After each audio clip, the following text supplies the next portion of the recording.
طائفتانی دو جماعتوں پر، من قبلنا ہم سے پہلے، و ان کننا اور تحقیق تھے ہم، ان دراستہم اس کے پڑھنے سے البتہ غافل تھے ہم، او تقولو یا تم یہ کہو، لو انا اگر اتاری گئی اوپر ہمارے کتاب، لکنہ البتہ ہم ہدایت پا جاتے ان میں سے، فقد جاءکم تحقیق آئی تمہارے پاس، بینۃ دلیلیں، من ربکم تمہارے رب کی طرف سے، اور ہدایت ہے، ورحمت اور رحمت ہے، فمن ازلم پس کون ظالم ہے، ممن کذبا اس شخص سے جو جٹلاتا ہے بھی آیات اللہ اللہ کی نشانیوں کو، بصدفا اور روکتا ہے اس سے، سنجزی الذین ان قریب جزا دیں گے ان لوگوں کو، یصدفون جو رکے رہتے ہیں، ان آیاتنا ہماری نشانیوں سے، سوء العذاب برا عذاب، بما کانوا اس وجہ سے کہ وہ رکے رہتے تھے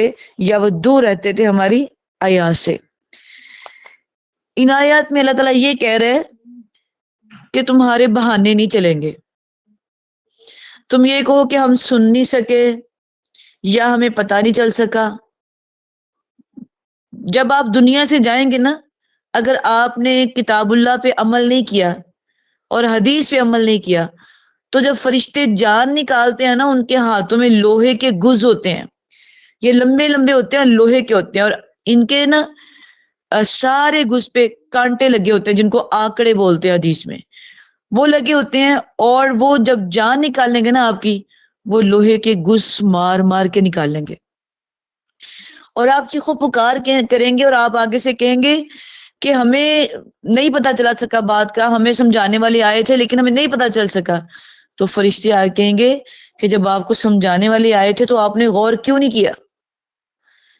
اگر آپ کے اوپر ایک جگہ تنگ تھی تو آپ دوسری جگہ پہ چلے جاتے جگہ چھوڑ کے، لیکن غور کیوں نہیں کیا؟ یعنی فرشتے مار مار کے جان نکالیں گے، آپ وہاں پہ بہانے کریں گے لیکن آپ کے بہانے چلیں گے نہیں۔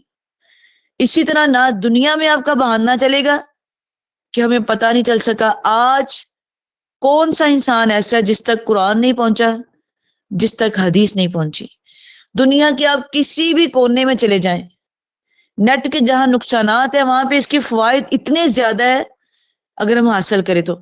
اس نیٹ کے ذریعے بھی، ویسے بھی لوگوں کے ذریعے بھی، یہ قرآن جو ہے دنیا کے ہر کونے تک پہنچ چکا ہے، تو کوئی بندہ کہہ نہیں سکتا، آپ بھی نہیں کہہ سکتے، میں بھی نہیں کہہ سکتی کہ مجھے اس مسئلے کا پتہ ہی نہیں چلا، یا میرے بڑے یہ کر رہے تھے اس لیے میں کرتی رہی۔ یہ آپ کا کوئی بہانہ نہیں سنا جائے گا، یا میرے بچے زیادہ تھے، یا میرے بچے مانتے نہیں تھے، یا میرے ساتھ یہ مسئلہ تھا، کوئی بھی مسئلہ آپ کا، کوئی بھی بہانہ جو ہے وہ نہیں چلے گا۔ اللہ کہتے ہیں تم یہ مت کہو کہ یہ تو بس دو جماعتوں پہ اترا ہے جو پہلے گزر گئی ہے۔ اس سے کیا مراد ہے؟ اس سے مراد یہ ہے کہ وہ لوگ کہتے تھے یہودیوں کے اوپر تورات نازل ہوئی ہے، عیسائیوں کے اوپر تورات نازل ہوئی، انجیل نازل ہوئی ہے، تو یہ تو ان کے اوپر نازل ہوئی تھی، تو اللہ کہتے ہیں آپ کے اوپر بھی نازل ہوئی ہے۔ جیسے آج کے دور میں نا ہم سمجھتے ہیں کہ نماز جو ہے نا وہ صرف مولویوں نہیں پڑھنی ہے، قرآن جو ہے وہ بھی مولویوں نہیں پڑھنا ہے، روزے ہے وہ بھی مولویوں نہیں رکھنے ہیں، دم درود ہے وہ بھی مولویوں نہیں کرنا ہے، ہم نے پردہ ہے تو وہ بھی بس معلومات نہیں کرنا ہے، ہمیں نہیں پردہ کرنا۔ اکثریت کیا کہتی ہے؟ میں نے پڑھنا ہی نہیں ہے۔ کیوں نہیں پڑھنا؟ نہ باجی عمل کرنا پڑے گا، اور عمل کرنا تو بہت مشکل ہے۔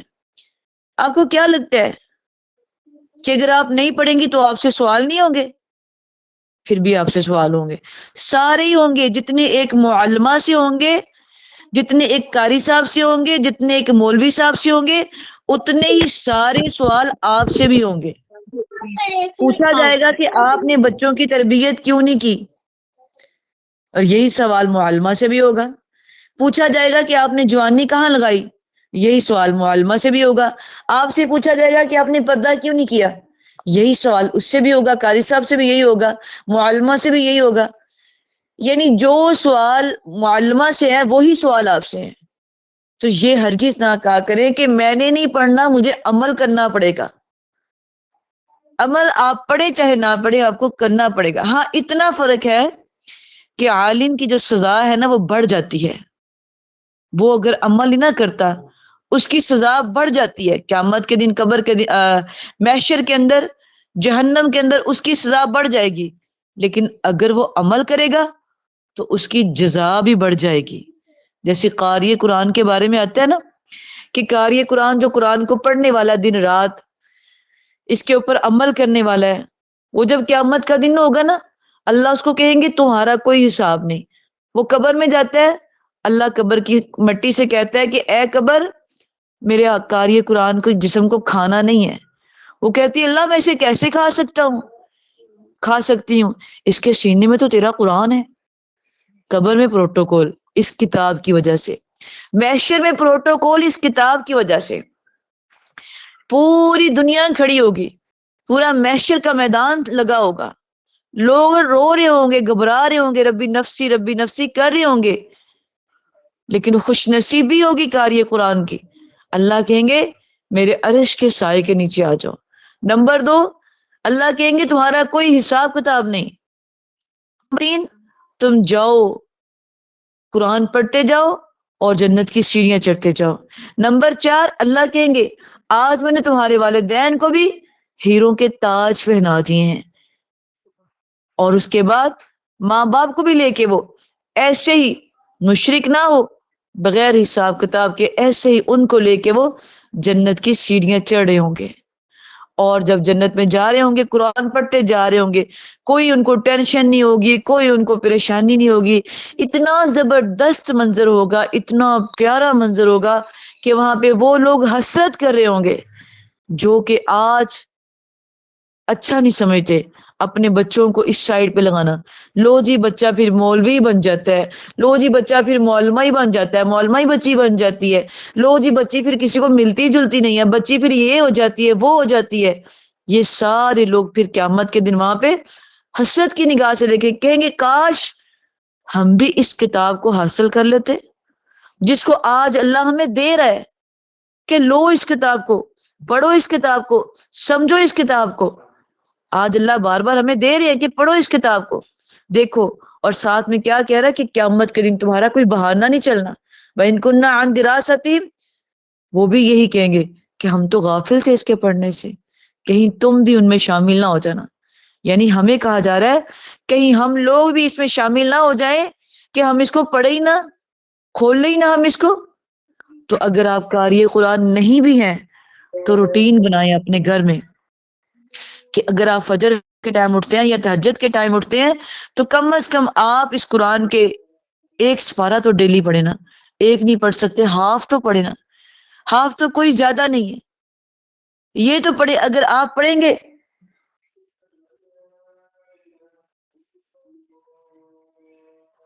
اگر آپ پڑھیں گے فجر کے ٹائم قرآن مجید تو یہ قرآن مجید آپ کی گواہی دے گا قیامت کے دن. فرشتے سننے کے لیے آتے ہیں قرآن مجید آپ کا جب آپ فجر کے ٹائم پڑھتے ہیں. اتنا اس کا اجر عظیم ہے، اور یہ قرآن آپ کی قیامت کے دن سفارش کرے گا، قبر میں آپ کا ساتھی بن جائے گا. اس قرآن کو پڑھنے کے اتنے فضائل ہے، اتنے فضائل ہے کہ آپ سنتی رہیں، میں سناتی رہوں، ان کے فضائل ختم نہیں ہوں گے. جو اس قرآن کے ساتھ دوستی کرتے ہیں، محبت کرتے ہیں، آپ چند دن پڑھ کے دیکھیں اس قرآن کو، چند دن آپ خود کہیں گے شام کو جس دن نہیں پڑھیں گے آج میری کون سی چیز رہ گئی، کچھ کھو گیا مجھ سے، میں نے کوئی کام نہیں کیا شاید. اور جب تک آپ پڑھ نہیں لیں گے آپ کو سکون نہیں آئے گا. اور ایک لفظ آپ پڑھتے ہیں، ایک لفظ 10 نیکیاں ملتی ہیں. اور اگر آپ 10 لفظ پڑھتے ہیں تو آپ گنے 100 نیکیاں بن جاتی ہیں. اور الف لام میم یہ 3 لفظ ہیں، یہ میں نے اس وقت ادا کیا ہے، 30 نیکیاں مل گئی ہیں مجھے. آپ سوچیں کہ ایک رکوع کے اندر کتنے لفظ ہیں، تو آپ کا تو نامہ مال بھر جائے گا نیکیوں کے ساتھ. تو لازمن آپ دیکھیں کہ 10-20 سال پہلے جب آپ کا بچپن تھا، میرا بچپن تھا، تو ہماری صبح جب آنکھ کھلتی تھی نا تو والد صاحب قرآن جی پڑھ رہے ہوتے تھے گھر میں اونچی آواز سے، والدہ قرآن پڑھ رہی ہوتی تھی، وضو کر رہی ہیں، تہجد پڑھ رہی ہیں، ان کے قرآن سے آنکھیں کھلتی تھی ہماری. کیا آج ہم اپنی اولادوں کو یہ چیز دے رہے ہیں؟ ہم لوگ سوتے ہی رات کو جا کے 12-2 بجے ہیں، 3 بجے سوتے ہیں. اللہ تعالیٰ پہلے آسمان پہ آتے ہیں اور ہم سو جاتے ہیں. تو پھر ہمیں برکات کہاں سے ملے گی، کہاں سے ہمیں عزت ملے گی، کہاں سے ہمیں سکون ملے گا؟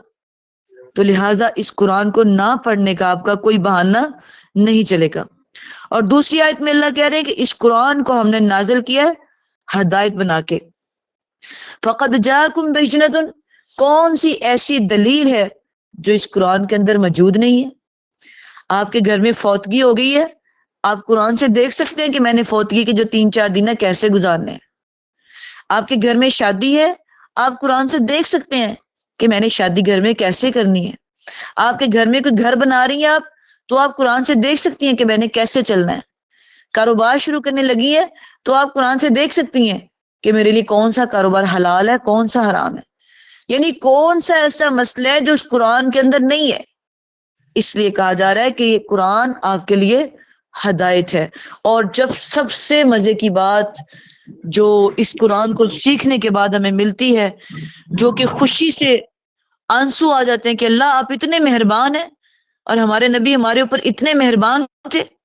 ابو ہریرہ رضی اللہ تعالیٰ عنہ آئے پوچھنے کے لیے، کہا اللہ کے نبی مجھے کوئی وصیت کر دیجئے کہ میں اس کے اوپر عمل کروں اور میں جنت میں چلا جاؤں.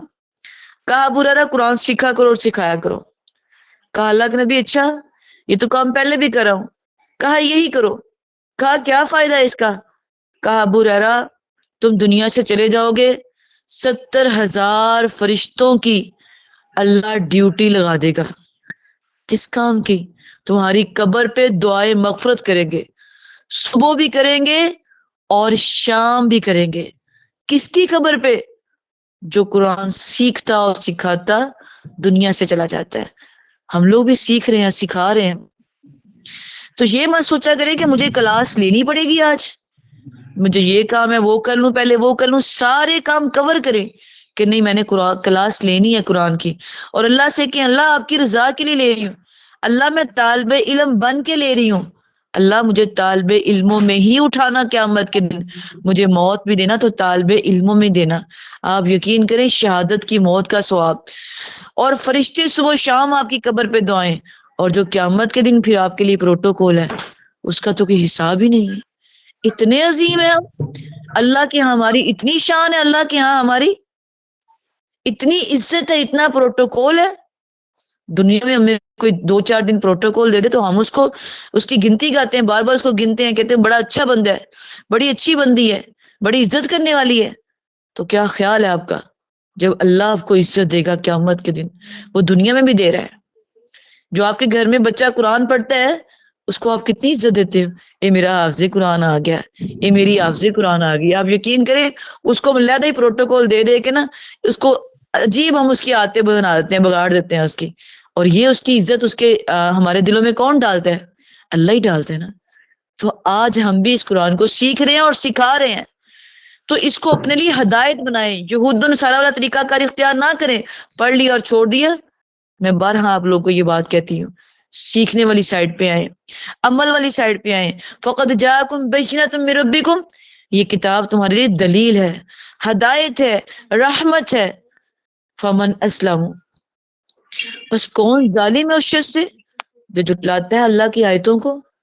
اب یہ جو بات ہے نا یہ سوچنے والی ہے. آپ کہو گے کہ ہم نہیں جھٹلاتی، میں بھی کہتی ہوں کہ میں نہیں جھٹلاتی، لیکن اگر دیکھیں کہیں نہ کہیں ہم جھٹلاتے ہیں. سوچیں گہرائی میں جا کے کہ ہم کہاں کہاں جھٹلاتے ہیں. کیا جب شادیاں ہوتی ہیں ہم قرآن مجید کی آیتوں کو نہیں جھٹلاتے؟ کیا ہم جب بے حیائی کے گھر میں کام کرتے ہیں قرآن مجید کی آیتوں کو نہیں جھٹلاتے؟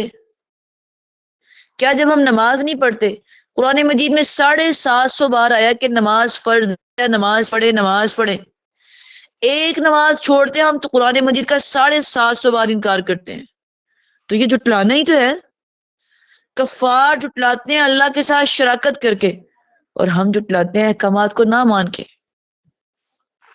تو خدا را قرآن مجید کی آیات کو جھٹلانا چھوڑیے، اپنے گھروں میں غور کیجئے، اپنے اعمال پہ غور کیجئے، دیکھیے کہ کہیں ہم بھی ان میں تو نہیں شامل ہو رہے. ہم بھی آئے دن قرآن کی آیتوں کو تو نہیں جھٹلاتے، ہم بھی تو نہیں یہ دیکھتے اپنی مرضی کرتے. غسل جنابت کا حکم ہے، غسل حیض کا ہمیں حکم ہے. قرآن نے کہا کہ جب بھی آپ فارغ ہو جائیں آپ غسل کر لیں. غسل کرنا ہے صبح ہم نے، شام ڈال دی، سارا دن ایسے ہی گزار دیتی، غسل کرتی نہیں. یاد رکھیں نبی صلی اللہ علیہ وسلم کی حدیث ہے کہ جو عورت غسل نہیں کرتی غسل کرنے کے وقت، صبح کرنا تھا شام تک نہیں کیا، اگر وہ سارا دن میں مر جاتی ہے تو وہ جہنمیوں میں سے اٹھائی جائے گی۔ تو یہ بھی تو جھٹلانا ہی ہے۔ بہت ساری ایسی، جب آپ غور کریں گی سوچیں گی، بہت ساری ایسی باتیں آپ کو ملیں گی جن کو آپ جھٹلا رہی ہیں، جن کو آپ گاہے بگاہے جھٹلا رہی ہیں، جن کے بارے میں آپ سوچ نہیں رہی، عمل نہیں کر رہی۔ تو غور کیجئے کہ ہم کہاں کہاں جھٹلاتے ہیں۔ تو اللہ کہتے ہیں پس کون ظالم ہے، پھر ہم ظالموں میں سے بن جاتے ہیں۔ ظالم نہ حدیث نے، قرآن نے مشرک کو کہا ان الشرک لظلم عظیم، شرک کرنے والا بہت بڑا ظلم کرتا ہے۔ تو یہاں پہ قرآن مجید کی آیتوں کو جھٹلانے والے کو بھی ظالم کہا ہے۔ تو اگر ہم جھٹلاتے ہیں تو ہم بھی ظالموں میں سے بن جائیں گے۔ تو اللہ تعالیٰ کہتے ہیں سنجزی الذین، ہم جزا دیں گے، سزا دیں گے ان لوگوں کو جو خود بھی ہماری آیتوں سے رکتے ہیں اور دوسروں کو بھی روکتے ہیں۔ اچھا، ہم دوسروں کو کیسے روکتے ہیں؟ ہمارا ایک گروپ بنا ہوا ہے، ہم سب لوگ انجوائے کرتے ہیں، جاتے ہیں آؤٹنگ پہ، جاتے ہیں آتے ہیں۔ اچھا، ہمارے اندر سے نا ایک لڑکی ایسی نکل آئی جو اس نے قرآن مجید کا ترجمہ پڑھ لیا۔ اب اس نے پڑھ لیا کہ پردہ کرنا ہے، اب اس نے پڑھ لیا کہ حیا میں رہنا، لمٹ میں رہنا، اب اس نے پردہ کرنا شروع کر دیا۔ جو ہمارا باقی کا سارا گروپ ہے نا، لو تمہیں ابھی یاد آیا پردہ کرنا، اتنے بڑھاپے میں جا کے لو تہار وقت وضو ہی کرتی رہتی، اس کو جب دیکھو یہ نمازیں ہی پڑھتی رہتی ہے، جب دیکھو روزے ہی رکھتی رہتی ہے۔ نہیں جی، انجوائے بھی کرنا چاہیے، زندگی کا بھی حق ہے، خود بھی عمل نہیں کرنا تو دوسروں کو بھی نہیں کرنے دینا۔ یہ آپ ہمارے درمیان کیوں بیٹھ گئی؟ آپ تو بڑی بات پردہ ہو، آپ تو ایسی ہو۔ ایسے کر کر کے اس بچے کو یا اس بڑے کو ہم اتنا ٹارچ کرتے ہیں کہ وہ یا تو عمل چھوڑ دیتا ہے یا پھر گروپ چھوڑ دیتا ہے۔ تو یہ ہوتا ہے دوسروں کو روکنا۔ یا کوئی بندہ عمل کرنا شروع کر دیتا ہے، گھر میں حافظ قرآن بن رہا ہے، لو یہ کیا تم نے، یہ کیسے کپڑے پہنے، تم تو حافظ ہو، تم نے یہ کیا کر لیا، تم تو حافظ ہو، تم تو یہ کرتی ہو، تم حافظ ہو۔ چھوٹی چھوٹی بات پہ اس کو کئی جانا۔ دیکھے میری بات سنیں، جو حافظ بن جاتا ہے نا اس کی حوصلہ افزائی کیا کریں۔ یا تو مائیں اس کو بالکل ہی چھوڑ دیتی ہیں اس کے حال پہ کہ کوئی بات نہیں، حفظ کیا ہے، کون سا کوئی بڑا کام کیا، آپ کرو فیشن، آپ جاؤ کرو جو کرنے کو دل کرتا ہے کرو، یا پھر کچھ بھی نہیں کرنے دیتی۔ ان کے لیے درمیان والا راستہ نکالا کرے، ان کو اس قدر مجبور نہ کر دیا کرے کہ وہ دین ہی چھوڑ دے، تھوڑا بہت ان کو دنیاوی معاملات میں چلنے دیا کریں، ان کو سمجھایا کریں، ان سے کہا کریں کہ بیٹا یہ جو آپ کو حافظ قرآن بنایا نا، یہ اللہ نے آپ کو چنا ہے، اللہ نے آپ کو عزت دی ہے، بیٹا اگر آپ عمل کرو گے تو آپ کا یہ درجہ ہے، آپ کا وہ درجہ ہے۔ نہ بہت پریشان کرے، نہ بہت ان کو دین سے دور کرے، ان کو عمل کا کہتے رہے، سمجھاتے رہے۔ اللہ تعالیٰ کہتے ہیں کہ نہ خود رکے نہ دوسروں کو روکے۔ جو روکتے ہیں سوء العذاب، ان کے لیے بہت ہی برا عذاب ہے، اتنا برا ان کے لیے عذاب ہے کہ عذاب علیم، دردناک عذاب ہے، جہنم کا عذاب ہے، آگ کا عذاب ہے جو دوسروں کو روکتے ہیں، اور ان کا عذاب ان کے مرنے کے ساتھ ہی شروع ہو جاتا ہے، قیامت تک عذاب رہتا ہے، قیامت کے بعد وہ جہنم میں چلے جاتے ہیں، اور اس کے بعد ان کا عذاب کب ختم ہوتا ہے یہ اللہ ہی جانتا ہے۔ لیکن آپ یاد رکھیں کہ موت کا خوف اور قبر کا خوف تو ویسے ہی بڑا برا ہے۔ دعا کیا کریں کہ اللہ ہمیں معاف کر کے دنیا سے لے کے جانا، اور ہم سے راضی ہو کے لے کے جانا۔ جب ہم دنیا سے آئیں اللہ ہمیں موت کا ڈر نہ ہو، بلکہ ہمیں آپ کی ملاقات کی چاہت ہو۔ ہمیں اتنا قرآن پہ عمل کرنے کی توفیق دے، ہمیں اتنا اس قرآن کو سمجھنے کی توفیق دے، ہمیں اس کتاب کے، ہمیں اللہ تعالیٰ بار بار کہہ رہے ہیں یہ کتاب میں نے آپ کو دی، ہدایت بنا کے دی، ہدایت بنا کے دی، تو ہمیں بھی سوچنا چاہیے کہ یہ ہمارے لیے ہدایت بن کے آئی ہے۔ اللہ ہمیں ہدایت پانے کی توفیق دے، اللہ ہمیں عمل کی توفیق دے۔